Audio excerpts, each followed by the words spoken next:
meticulous researcher who explored his surroundings in minute detail, looking for safe sites to seize and dispose of victims.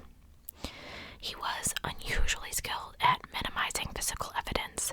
His fingerprints were never found at a crime scene, nor any other incontrovertible evidence of his guilt. I speak English, I swear. A fact that he repeated often in the years where he was trying to maintain his innocence. Other significant obstacles for law enforcement were his generic, essentially anonymous physical features, a curious, chameleon-like ability to change his appearance almost at will.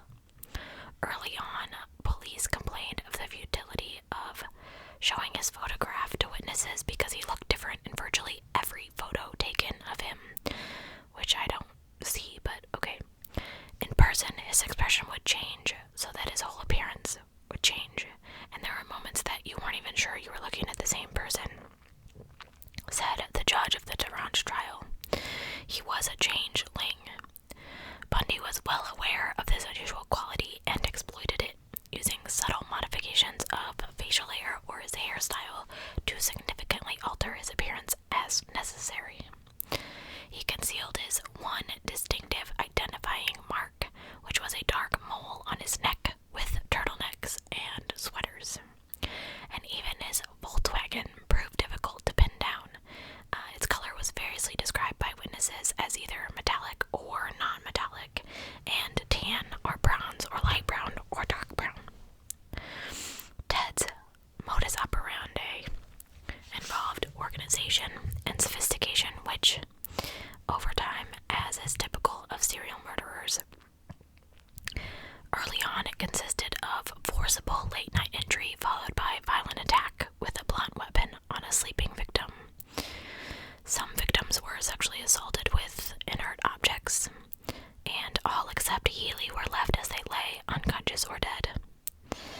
His methodology evolved as he became progressively more organized in his choice of victim and crime scene. He would employ various ruses designed to lower his victim to the vicinity of his car, where he had pre-positioned a weapon, usually a crowbar, and in many cases he wore a cast on one leg or a sling on his arm, and he sometimes hobbled on crutches and requested assistance in carrying something. He was regarded as handsome and charismatic by many of his victims, traits that he exploited to win their confidence. He lured females the way a lifeless silk flower can dupe a honeybee, and once near or inside his vehicle, the victim would be overpowered, bludgeoned, and restrained with handcuffs. Most of them sexually assaulted and strangled, either at the primary crime scene or, most commonly, after transport to a pre-selected secondary site, often a considerable distance away. In situations where his looks and charms were not useful, he invoked a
was dissimilar.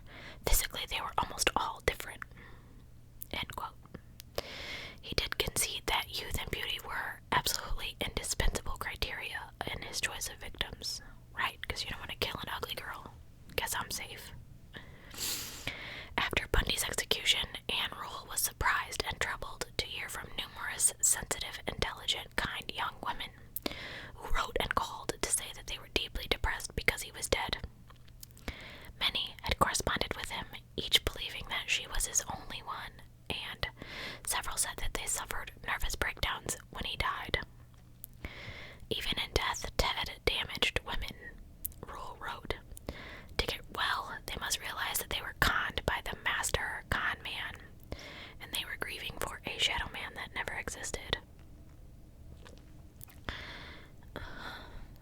Ted underwent multiple psychiatric examinations, and the conclusions varied.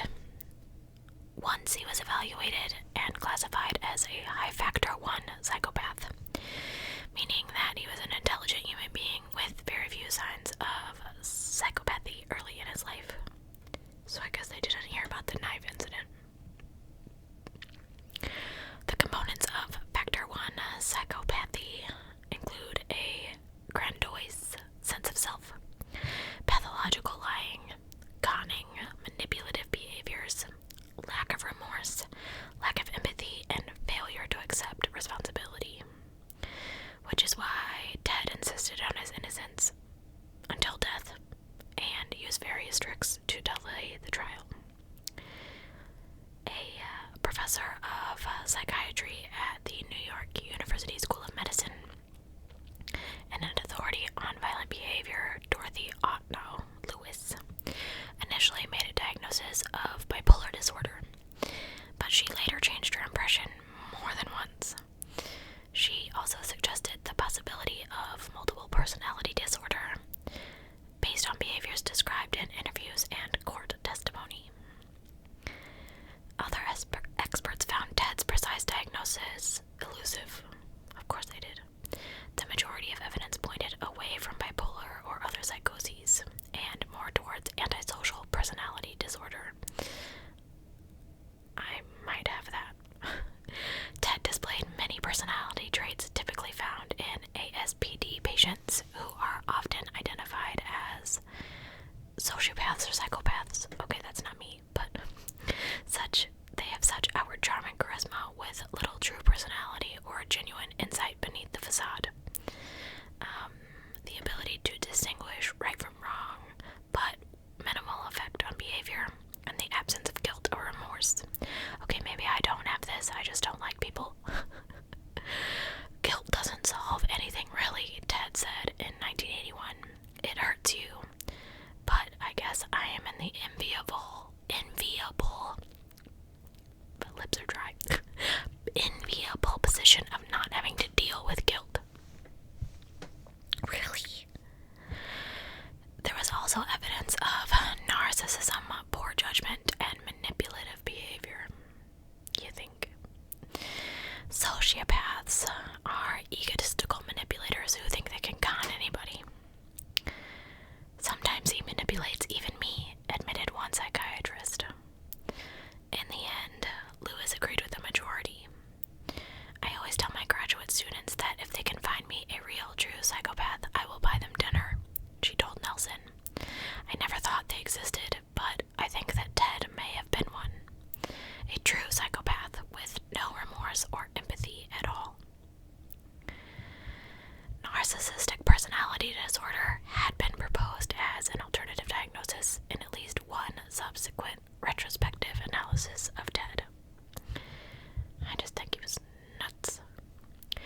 On the afternoon before he was executed, Ted granted an interview to a James Dobson, a psychologist and a founder of the Christian evangelical organization called Focus on the Family. Ted used the opportunity to make new claims about violence in the media and the pornographic roots of his crime. It happened in stages, gradually, he said. My experience with pornography that deals with crimes of a violent level of sexuality is once you see it, you become addicted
Nelson was apparently convinced that Bundy's concerns were genuine.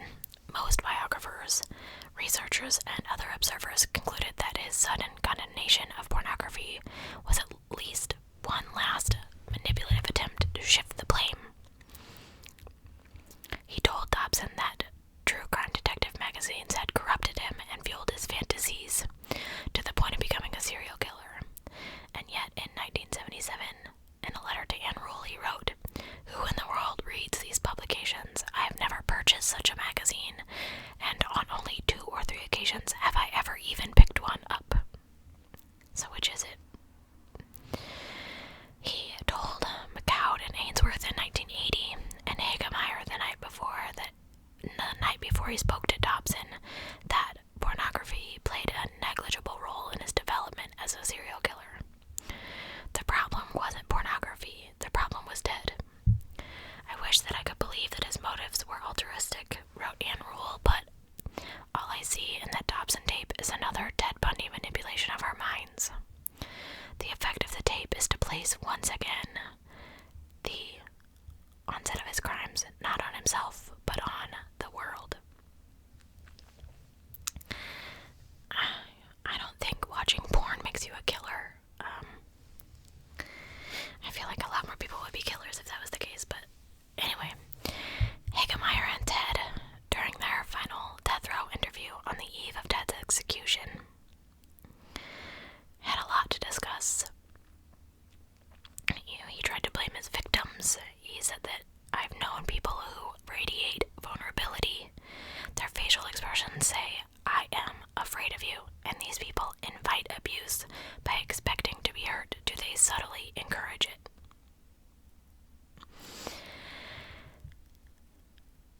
He noted that for Ted, the fault always lay with someone or something else, which we know. He eventually confessed to 30 murders, but never accepted responsibility for any of them, even when offered the opportunity prior to the Chi Omega trial, which would have or could have spared him the death penalty. He deflected blame onto a wide variety of scapegoats, including his abusive grandfather, the absence of his biological father, the concealment of his parentage, alcohol, the media, police, whom he accused of planting evidence, society in general, violence on TV, and ultimately the true crime periodicals and porn. He blamed TV, on which he watched mostly on sets that he had stolen, for brainwashing him into stealing credit cards. He don't need to. So Ted was always surprised when anyone noticed that one of his victims were missing, because he imagined that America was a place where everyone was invisible except to themselves. He was always astounded when people testified they'd seen him, because he didn't believe that other people noticed each other. "I don't know why everyone is out to get me," he complained. He really, truly did not have any sense of the enormity of what he had done.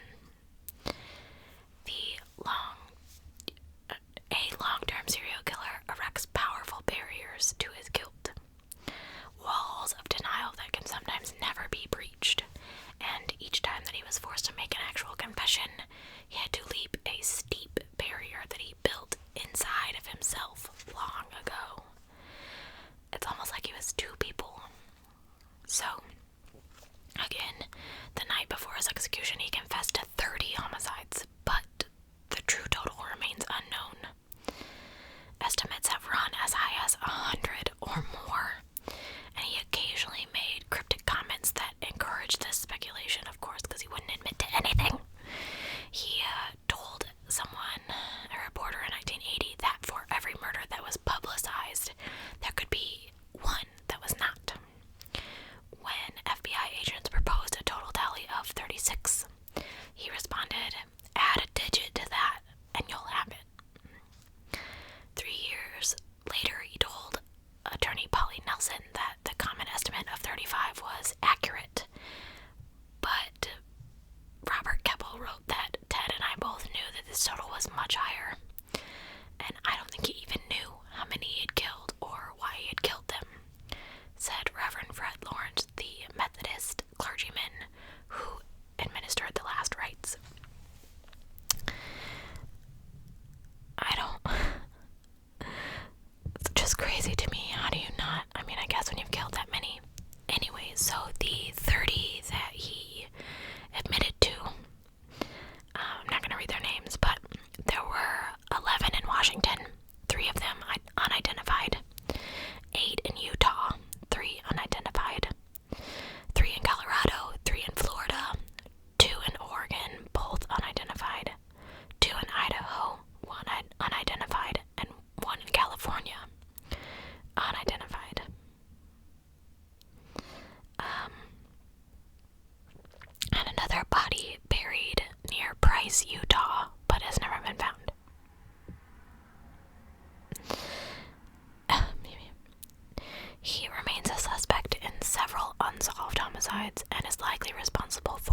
that he saw Ted in a ditch at a construction site on the nearby UPS campus the morning his daughter disappeared.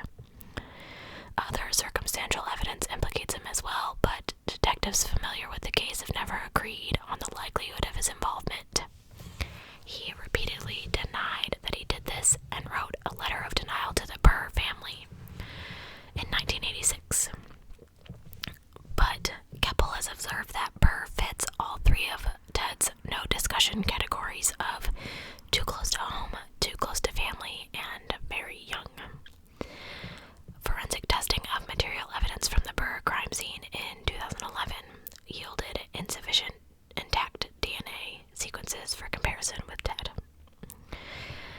Flight attendants Lisa Wick and Lonnie Trumbull, both 20, were bludgeoned with a piece of lumber as they slept in their basement apartment in Seattle's Queen Anne Hill district on June 23rd, 1966, which we kind of talked about previously, near the Safeway store where Ted worked at the time and where the women regularly shopped. Lonnie Trumbull died, and in retrospect, Keppel noted many similarities to the Chi Omega crime scene. Lisa Wick suffered permanent memory loss as a result of the attack, and she later contacted Ann Rule and said, "I know that it was Ted Bundy who did this to us, but I can't tell you how that I know."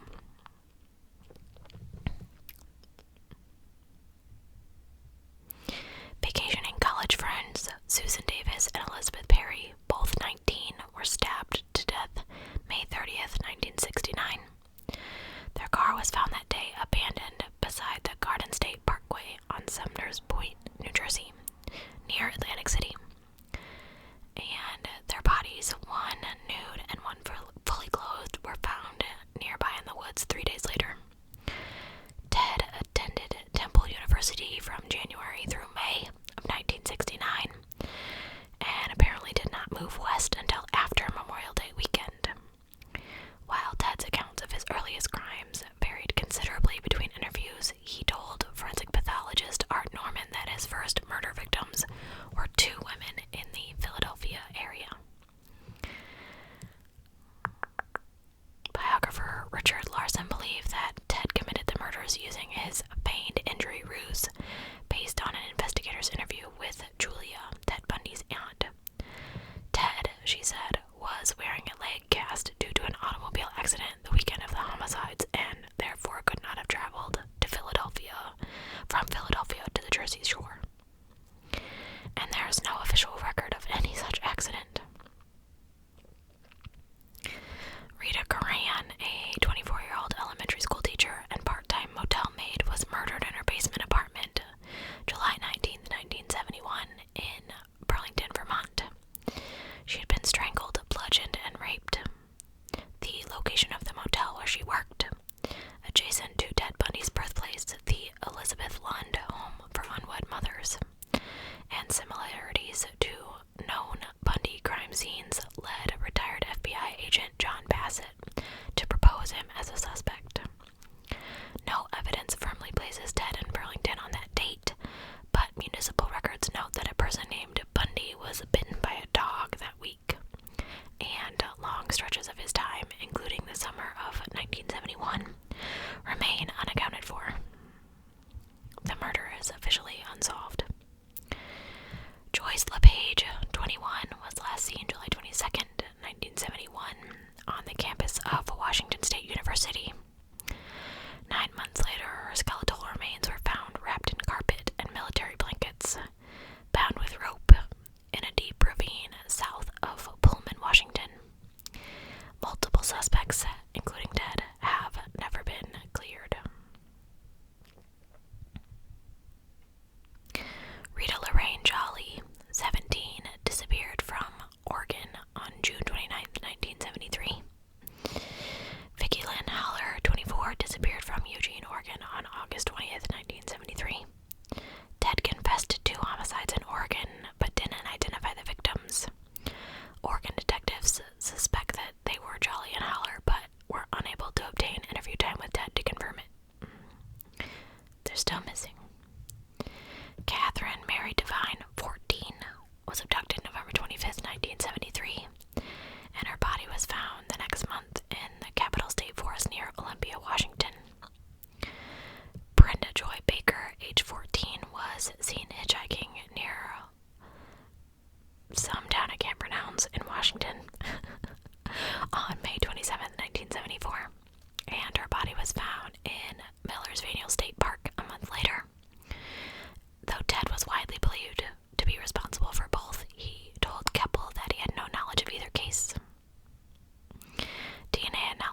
led to the arrest and conviction of William E. Costin for Devine's murder in 2002.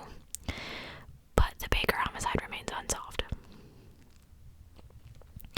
Sandra Jean Weaver, a Wisconsin native who had been living in Utah, was last seen in Salt Lake City, July 1st, 1974. Her naked body was discovered the following day near Grand Junction, Colorado. Melanie Suzanne Cooley, age 18, disappeared April 15th, 1975, after leaving a high school in Nederland, Colorado. She was bludgeoned and strangled, and her body was discovered by road maintenance workers 2 weeks later in Coal Creek Canyon, 20 miles away. And gas receipts placed Bundy in nearby Golden on the day Cooley disappeared, and Cooley is included on the list of Bundy victims in most literature. Evidence is inconclusive, and they continue to treat her homicide as a cold case. Shelley Kate Robertson failed to show up for work in Golden, Colorado on July 1st, 1975, and her body was found in August, 500 feet inside a mine by 2 mining students. Again, gas station receipts placed Ted near the area at the time, but no evidence was found. Nancy Perry Bard, age 23, disappeared from a service station where she worked in Layton, Utah, 20 miles south of Salt Lake City, July 4th, 1975, and she remains classified as a missing person. He specifically denied involvement in her case during death row interviews. Debbie Smith, age 17, was last seen in Salt Lake early February 1976, shortly before the DeRange trial began. Her body was found near the Salt Lake City International Airport April 1st, 1976. And though she is listed as a victim, her murder remains officially unsolved. Minutes before his execution, Hagemeyer queried Bundy about unsolved homicides in New Jersey, Illinois, Vermont, Texas, Miami, and Florida. Florida. Ted provided directions, which later proved inaccurate, to Susan Curtis's burial site in Utah, but denied involvement in any of the other open cases that I just mentioned, or the others. So, I think that it's highly probable that he killed all those people I just mentioned, and then some. I think that there are many people out there that we will never know if he killed because the evidence has been misplaced, messed up, erased, desecrated. I cannot even imagine the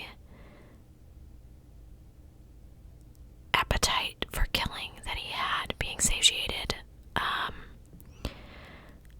I think that it's absolutely crazy that he went so long without being apprehended.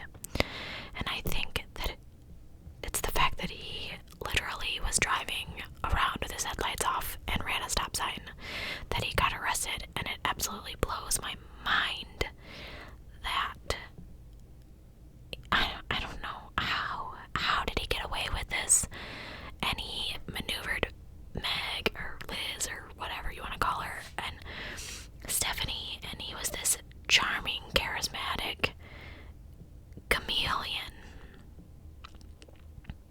It just creeps me out. It really, really, really creeps me out, because I honestly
this is a very, which I should have known, old school office.